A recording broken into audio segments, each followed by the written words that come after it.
That's fine. Sure. We're going to do a little introduction before we... Okay, I'm recording, so whenever you're ready. Hello, my name is Allison Siegman, and today's date is Tuesday, November 8th, 2011. I'm interviewing Sergeant Jerry Sanders at Ball State University in Muncie, Indiana, about his life and his military service. Can you tell me when and where you were born? I was born on December 14th, 1980, in Sunbury, Pennsylvania.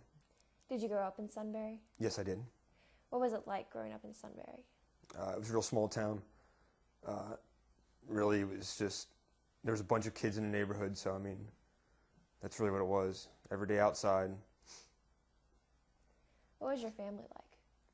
Family was a normal family. Father worked. Mother stayed at home with the kids. Did you have any siblings then? Yes, I have one sister. Older or younger? Older. Are you from a military family at all? My father did some past military time, but not much at all. When did he serve? During Vietnam. Did you graduate from high school in Sunbury? Yes, I did. What was your high school experience like? High school experience was pretty good. I played baseball. That was pretty much my major activity in football. What positions did you play? I was a pitcher and a halfback. Would you say you were like a typical teenager growing up? Yes, I was definitely a typical teenager. What kind of things did you do for fun? Really, everything was sports. What's your current family like now? Are you married or in a long-term relationship? I am married and I have 3 kids. What ages are your kids? 4, 2, and 1 month. What are their names? Adriana is my 4-year-old, Caden is my 2-year-old, and Brielle is my 1 month. When did you first decide to join? I decided to join the National Guard in 1998, my junior year in high school. How old were you then? I was 17. What reasons did you have for first joining? It was just something that was always pushed on my family for the males to join the military and do some military time, whether it was 4 years or 20 years. And where I'm from, there's not a whole lot, so the military was really the best option. Who in your family pushed that on you? My father. Did his experiences make him want you to be in the Army? He never really shared his experience with me because it was during Vietnam. So, but like I said, it was just more like a discipline thing is what my family believes in. What the rest of your family think, like your mom, of you joining? She really didn't care for me joining the Army. My sister, she really had no opinion on it. But my mom was supportive because that was the decision I made. So. Did your dad give you any advice before you shipped off to basic? Not really. Just basically said good luck and we'll see you when you get back. Where did you first go to basic training? Fort Sill, Oklahoma. How long was your basic? 9 weeks. Can you tell me the hardest thing about basic? Really, I think the hardest thing was for everybody to get along, realistically, because you have so many different people from different cultures and just different backgrounds brought up different. So for everyone to get along, to be able to do what they need to do to make it through the basic training, that was probably the hardest thing. What was your first day of basic like? Do you still remember it? First day of basic, at the time I thought it was the worst day of my life. But I remember getting off the cattle car, getting screamed at all the way, getting our rooms, getting screamed at all day long for that, and just... What were your thoughts during that day? Really, what was going through my mind is, why did I join the Army? Is there something, memory you enjoyed about basic training? Yeah. Once everyone does get along and just the unity that you have between everyone through basic training is always a good thought. Can you describe an average day during basic training? Average day, you wake up about 4 o'clock in the morning, do PT, come back from PT, and then you just go through classes, whether it's on weapons or just drill and ceremony. It depends on what stage you're at in basic training. So. Did you find out anything about yourself during basic that surprised you? Not really. I pretty much knew myself pretty well before I went to basic training. When did you decide to transition from National Guard into the regular Army and go active duty? That was actually the plan from the very beginning, to go active duty. When I joined in '98 for the National Guard, it was so I could go to basic training my junior year. But I actually got the paperwork signed in 2001 for me to switch over to active duty. So you went your junior year during high school? I went to basic training my junior year, after my junior year, and then when I graduated high school, I went to my actual school, my MOS school. Where was that at? That was at Fort Sam Houston, Texas. What kind of training did you do there? That was my medical training. You start off with, it was EMT, the civilian EMT course, and then from there you go into a little bit of field training. It was 10 weeks long. What was involved in the field training? Basically just how to treat patients under fire. That was really the major focus at the time. What different skills did you learn during that time? A lot of it was like IV treatment. There's a lot of stuff that the EMT portion as a medic that you don't do from the EMT section. So is a lot of your basic trauma care is what they did in the field side. When you first were deciding to go into the Army, did the thought of possibly being in a combat situation cross your mind? It crossed my mind, but it really wasn't at the time. That was before the war, so it really, I mean, I always knew I had a chance of going to war, but you know, it's something you really didn't think about. So. Were you already enlisted when 9/11 happened? Yes, I was. Where were you when? I was at Fort Carson, Colorado. We were actually out in the field training to go to Fort Polk, Louisiana for some training. What was that day like for you? I remember waking up in the morning and going out of the barracks in the day room. They were showing the actual planes going into the Twin Towers. And honestly, at first I thought it was a movie. And I realized it was really going on. But we went through training anyways because we were getting ready to go to Fort Polk. And that also would have been a step for deployment if that was coming up.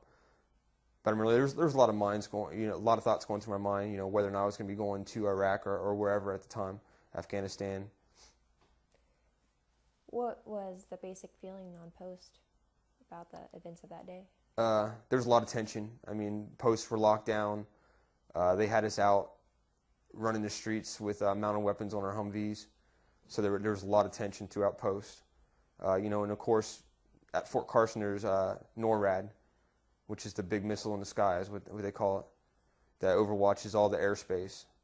So there was a lot more tension at Fort Carson probably than any other post at the time. And then we also had special forces there, so there was a lot of...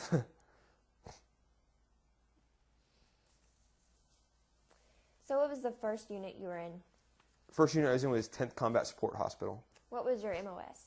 Actually, it was 91 Bravo at the time, which is a medic. Okay.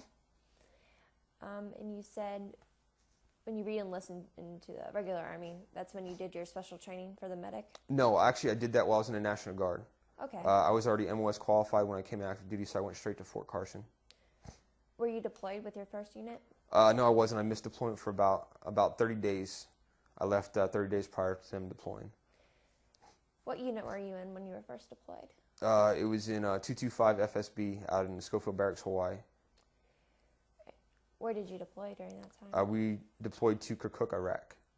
What year was that? That was in 2004. Did you have any expectations before deployment about the country of Iraq or the people of Iraq?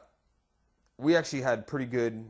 We knew what was going to happen because we had a company commander that just got back from Iraq himself, so he really filled us in on what we were going to be expecting while we were in Iraq and so forth. Did you go through any type of cultural sensitivity training or any class on Iraq and its history? In 2004, there really wasn't much of that going on because at the time that was when we were, you know, the second year of the war, so it was just coming in. So there wasn't really too much sensitivity training. It was all combat mission training kind of stuff. Do you know if there's more of that now? Yeah, there's a lot more of that now. What kind of things do they do for that? Just your basic knowledge of Iraq. There's language courses that they give you, basic language courses before you go. Just cultural awareness kind of training. was your mission going into Iraq? Mission going to Iraq was basically to secure the Kirkuk area, which was one of the major airfields in Iraq at the time. It was a northern airfield. Can you describe a typical day during your deployment, if there was one? Realistically, with me being an FSB, there wasn't too much of a typical day for the fact that I was part of evacuation crew. So basically, I ran an FLA squad, is what it was. FLA is your field line ambulance. So we got tasked out to all the battalions within the brigade at the time. The first 2 months I spent with 114 Infantry. When I was with them, basically we were just on call for any kind of evacuation needed to happen from the front lines back to the second echelon, which was where I would have actually been working at. And then from there I moved to 211 Field Artillery, where I functioned as a line medic for them. It was just patrols, guard posts, that kind of stuff every day. And then from there I went to 127 Infantry, which basically there we manned the aid station at one of their forward sites. Where was that at? They're all within the Kirkuk area. The 127 was in Fob McHenry, which was northern of Kirkuk, just a little bit. The 211 Field Artillery was to the east of Kirkuk, and 114 was to the south. And then after I got done with 127, I actually moved back to my home unit, the 225 FSB, where I just basically took guys off the bird, and I was also in charge of all the KIAs that came through the unit for the brigade. No, what's a KIA? Killed in action. Okay. What kind of treatments did you administer in the field? There was numerous types of treatments, from amputations to, of course, KIAs, just gunshot wounds, IED blasts. So, I mean, there was a lot of treatments. What would you say was the most common injury? The most common injury was IED blast, minor shrapnel, that kind of stuff. How often did you see that? I saw that probably, when I was out with 114, it was probably 2-3 times a week. 211, we actually got lucky the 2 months I was with them. We didn't take no casualties at all. With 127, we saw once or twice a week. And then when I was back at the FSB, I was pulling guys off the bird almost every day that had shrapnel wounds or gunshot wounds. Were you ever wounded in action yourself? Just concussions. In your bio, it says there was a rocket that landed at your door. Yes. And you were knocked unconscious. What were you doing during that day? Basically, I was down. I was my sleep hours, because I was working night shift. I was at NCOIC. This was in 2007. My second deployment. I was bedded down for the day. A rocket hit about 3 o'clock in the afternoon, and I got woken up at 6 o'clock is when I actually woke up at night. Was there a suspected attack or alert at that time? I honestly don't know, because I was asleep the whole time. And then when the rocket hit, it knocked me unconscious. I wasn't even aware of that rocket actually hit until I made it into work. Were there other casualties from that attack? There was one of the casualties, the soldier that lived across from me.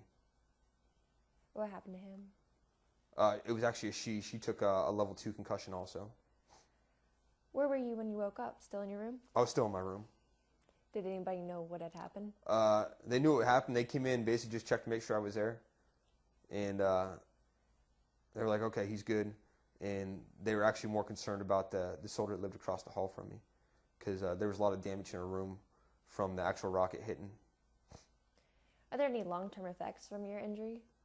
Not really. There's some memory problems that I've been getting treated for, but for the most part, that's about it. What's type of memory problems? Just short-term memory loss. And occasional migraines every now and then, but... Can you tell me one of your most vivid memories from deployment? Most vivid memories is probably I had a lieutenant colonel that got hit with an IED blast. He was a bilateral amputation. His right leg was amputated at the kneecap, and his left leg was amputated probably right below the hip. He got pulled in we got the call. There was a KIA ceremony that night, and that's the only reason why he was on the fob. It was about 9 o'clock, 2100. They were leaving the KIA ceremony, and they got hit about a mile off the fob.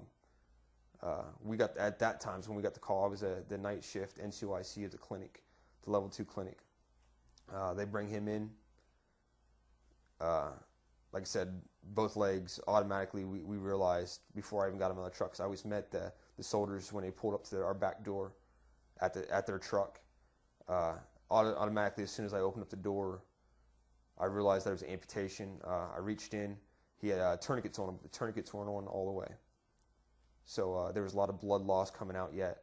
So at that time, I tightened up the tourniquets. And it was actually Sergeant Major Champagne that was standing beside me. He was our brigade sergeant major at the time. He came up to me and he's like, "Doc, do you need help?" And I was like, "Yes, Sergeant Major." We pulled him out, put him on a litter, and took him inside. With him being he was a lieutenant colonel battalion commander at the time, so there was a lot of the brigade commander and everyone was there, and so forth, and a lot of the providers wanted to get on the table. We actually tourniqueted him up. I went straight into our TOC, which is basically our operations center. We had a helo spun up right away because helo was about 15 minutes away. It took about 20 minutes for the helo actually to get there. That time I went back in the treatment room. There was a lot of people on the table. It was actually a little out of control. There was way too many people that should have been there. We got them all cleaned up though. Flight medics got there on the ground. Whenever we had casualties that were getting flighted out, I met the flight medic on ground at the bird. I walked him in, and I was briefed on what was going on with the patient. Basically, his vitals. So that way the flight medic had a good grasp of what was going on before we actually did the handoff. And if I met him at the bird, it was just a little bit quicker than him actually coming inside, us talking inside, and so forth. So once that happened, we carried the lieutenant colonel out and put him on the bird, and he went off to the combat support hospital, which was at the IZ International Zone in Baghdad. And 2 days later, he was in Germany. Where is he now? Do you know? He's actually out of the Army. And I want to say he moved back to New York, the last I knew. He actually kept in contact with us for about a year after that incident. We received letters, thank you letters, and so forth from him. What caused that injury again? Oh, it was an IED blast. Okay. Were there any particular memories that you enjoyed about your deployment? There's a lot of memories on all three of my deployments that I had that I definitely enjoyed. You get to know the guys you work with so much more in deployment because that's all you have. So, I mean, that's really like my big thing when I deploy, is getting to know the people I work with and who they are. Because, I mean, yeah, I work with guys every day when I'm in garrison, but you don't really get to know them because you come to work and you go home. When you're in deployment, you don't get to go home. I mean, who stands left and right of you, that's who you're with every day, 24 hours a day. Did you make any close friends that way? Yes. I mean, on deployment, you always make friends. Some of them are unexpected friends, and then some of them are friends that you had when you're in garrison. But I definitely made some very good friends that I keep in touch to this day.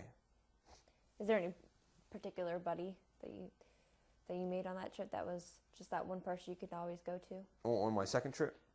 Yes. Yes, there was. What was his name? Staff Sergeant Butts. And what bonded you guys together? I was actually his supervisor at first. After I got done at being the NCOIC, nighttime NCOIC, the clinic, I got moved over to 128 Infantry. And he was one of my senior line medics. We had 4 companies with 4 E5s that were out in those companies, in charge of those companies. And he was the only one that actually stayed on the fob, so me and him spent a lot of time together. I was in charge of all his restock of supplies and basically just to make sure he was taking care of his soldiers and so forth. He actually just got back right before I got there because he got blown up himself. He got hit with a mortar round that came in and took shrapnel. Do you still keep in contact with him? Yes, I do. Where is he at? He's actually at Fort Riley yet. In Kansas? Yes. Okay.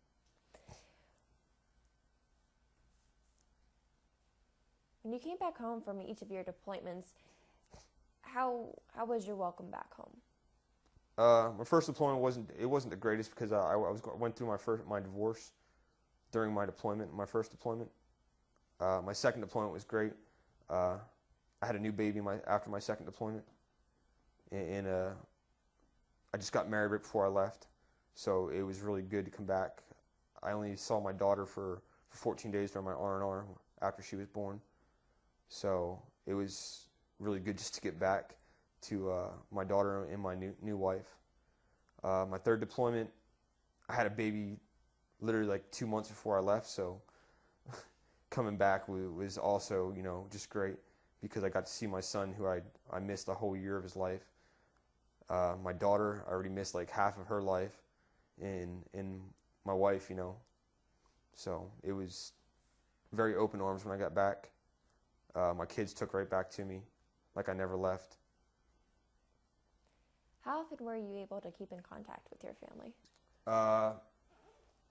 My first deployment, I wasn't really able to keep in contact really that well for the fact that it was 2004. There wasn't really too many phones set up, and a lot of times I was at one of the outposts that didn't have no phones. The second deployment, due to injuries and battle losses, we really didn't get to talk on the phone a whole lot because we took a lot of casualties that year. Now, my third deployment, I was able to call every night if I wanted to, so it varied throughout the deployments. Were you able to Skype as well in that last deployment? Yes, I was. How often did you get to do that? I could do it every night if I wanted to. What did you do on your R&R when you got back from your most recent deployment? It was basically just spend time with my family. She was in Wichita, Kansas with her family, so we went down there. And it was basically just enjoying my son that was born right before I left, enjoying my daughter and my wife. When you came back, did you feel like your mission was successful? Yes, all 3 deployments, we felt like we had a very successful mission. And did you feel that your service overseas was appreciated here at home? For the most part, yes. I mean, there's always people that wanted to protest on what we did. But for the most part, yes, I would say it was appreciated. Recently, the president announced that the Iraq War will be officially ending at the end of this year. What are your thoughts on this?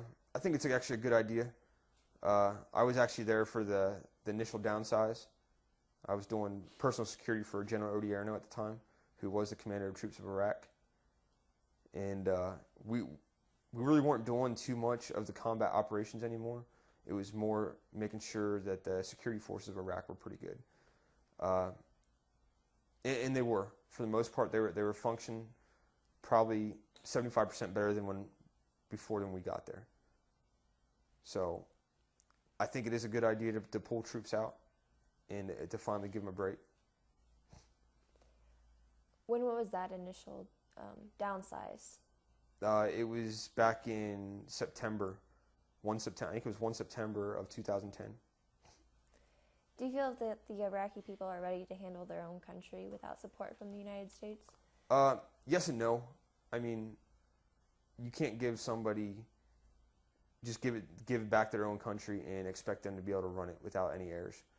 But at the same time, I think they want us out of there, and I think a lot of them are willing to step up and take charge and do what they have to do. So. In May of this year, big news happened when Osama bin Laden was captured and killed. Where were you during this time? I was at Fort Leonard Wood. What were you doing when you heard the news? Basically, I was just at work when it came across the TV. What did you think when you heard it? Really, I really didn't think it was a big deal to me, just for the fact that, in my eyes, Osama bin Laden was just a spokesperson for the Al-Qaeda.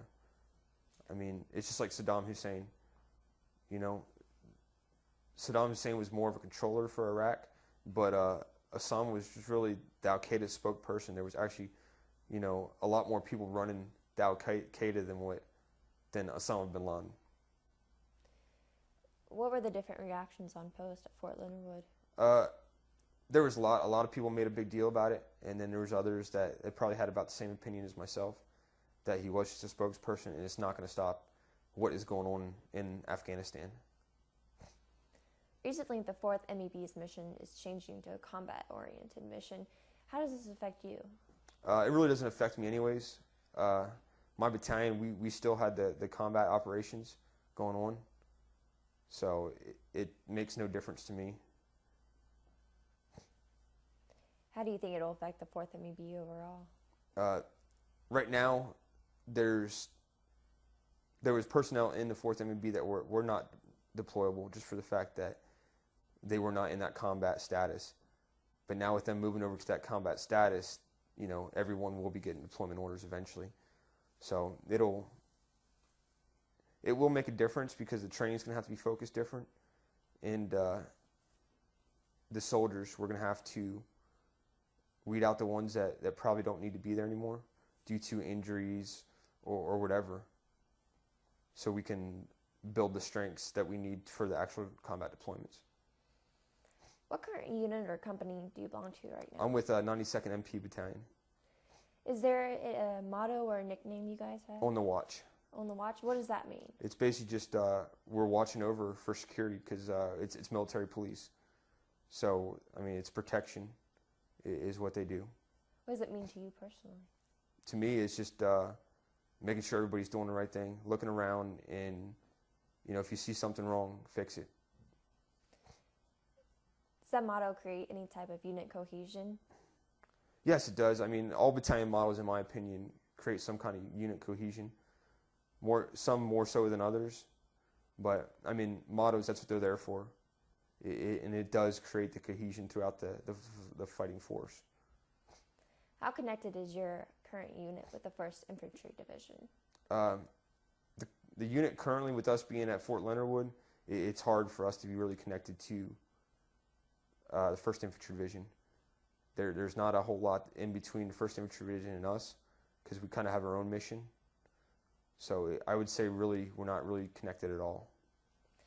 As part of the Big Red One has its own motto, no mission too difficult, no sacrifice too great, duty first. What does this motto mean to you? To me, it is you're going to do your mission no matter what it takes. That mission's going to get done. And if you're going to lose soldiers, you're going to lose soldiers. That's your sacrifice. But if the president calls down for us to go, that's what's going to happen.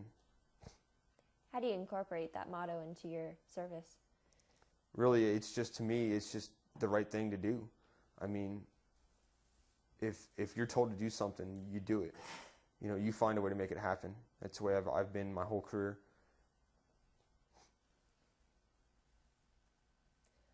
What advice would you give to someone who wants to join the military now? Say one of your sons or daughters grows up and goes to you and asks or tells you that they want to join the Army. What would you say to him or her? I'd be fully supportive of them if they want to join the Army, but I'd tell them to stay very open-minded.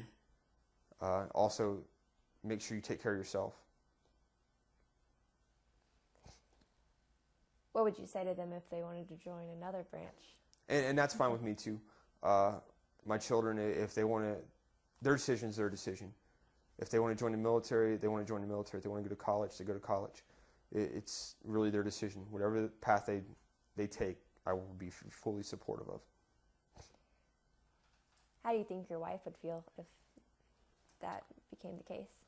My wife really would not care for the military for any of our kids, but at the same time, she would be supportive of them because that is their choice. How do you use your experiences from your time in the military in your everyday life? Just discipline. I mean, the military teaches you to work in one, you know, basically this way is the way. And that is what I go in my civilian life, you know. I'm not saying I'm not flexible. I'm very flexible with my family, but just there's a lot of discipline in my family with my kids. What leadership lessons have you learned from your time in the Army? there's a lot of leadership lessons I've learned. I mean, with the Army, it's basically communicating with people is really the big thing. You got to know how to communicate with this person, and you got to know how to communicate with that person. You know how to read people, because if I do one thing to this person, it might not work for the other person. So really, I would say the big one is communication and just how to read people in general. How do you use these leadership lessons in your everyday life? Communication, I mean, that's one of the big things in especially in a relationship with your family. So, I mean, that's really kind of spoken for right there, just communication in general. Are you due to redeploy anytime soon? Not that I know of. Are you looking at the military as a lifelong career? Yes, I am. Do you think you'll stay a medic? Yes. What do you enjoy about being a medic the most? To me, it's really it's being able to help other people. You know, when you go to Iraq or Afghanistan, and you get that soldier that's hurt, and you be able to do whatever it takes to get him back up and moving again, or if you get that soldier who is severely injured and you do that process to send him back to the States.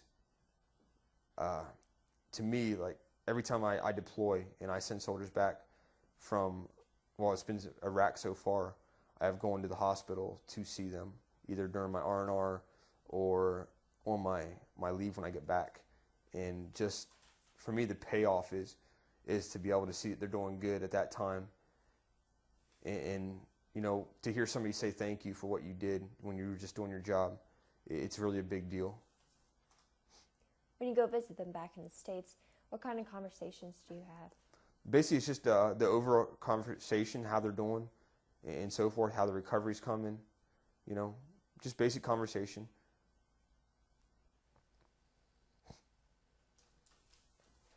Before we close, is there any other story that you would like to tell me about your life or military career? No, ma'am. Okay, well, on behalf of myself, Ball State University, and my family, I would like to thank you for your time today and for your military service. Thank you.